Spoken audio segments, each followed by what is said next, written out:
Sejarah singkat asal-usul Reok Ponorogo. Cerita rakyat Kediri, Jawa Timur. Dulu kala ada sebuah kerajaan yang bernama Kerajaan Kediri, hiduplah seorang putri yang sangat cantik bernama Dewi Sanggalangit. Semua raja-raja di sekitar Kerajaan Kediri, berlomba-lomba melamar Dewi Sanggalangit, namun sang putri tidak berminat menerima lamaran mereka. Raja Kediri, ayah Dewi Sanggalangit menjadi khawatir, sikap Dewi bisa memicu peperangan antar kerajaan. Meskipun hak menikah berada di tangan Dewi, namun pada akhirnya Raja Kediri mulai campur tangan.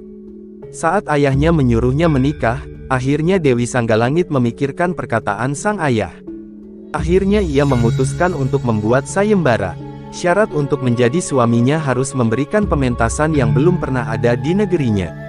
Selain itu calon pelamar harus diiringi 140 penunggang kuda kembar dan seekor binatang berkepala dua. Sang raja menghela nafas, namun apa boleh buat ia mengumumkan hal itu ke seluruh pelosok negeri.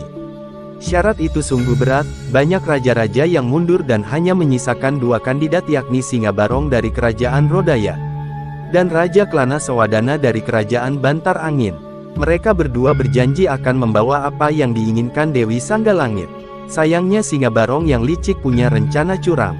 Ia bermaksud untuk menghadang rombongan Raja Klana Sawandana. Maka waktunya telah tiba, Raja Klana Sawadana telah menyiapkan semuanya, kecuali binatang yang berkepala dua.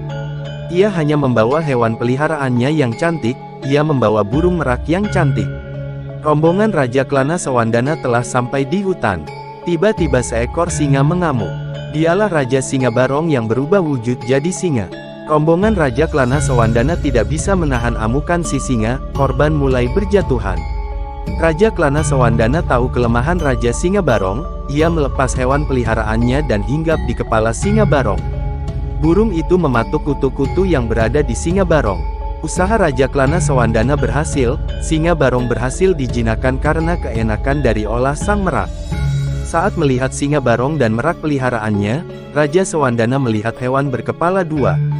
Ia pun tersenyum dan mengeluarkan pecut saktinya yang bernama Pecut Samandiman. Raja Klana Sawandana melecutkan pecut dan mengeluarkan bunyi yang menggelegar. Singabarong menjadi lemas dan tidak bisa berubah wujud menjadi manusia lagi. Semua rombongan terkejut, sebab merak dan singa bersatu. Maka genaplah syarat yang diberikan Dewi Sanggalangit. Rombongan Raja Klana Sawandana akhirnya melanjutkan perjalanan dengan penuh sukacita ke Kediri. Saat sampai di sana, Dewi Sanggalangit terpesona dengan keunikan berkepala dua yang dibawa sang Raja Klana Sawandana. Dewi Sanggalangit terkesan dengan Raja Klana Sawandana dan akhirnya menerima sang raja menjadi suaminya. Raja Kediri merasa lega, pernikahan segera dilangsungkan dengan sangat meriah. Sampai saat ini pertunjukan yang disuguhkan Raja Klana Sawandana masih ada dan dinamakan Reok Ponorogo. Demikianlah cerita singkat asal-usul Reok Ponorogo. Kurang lebihnya minta maaf sebesar-besarnya.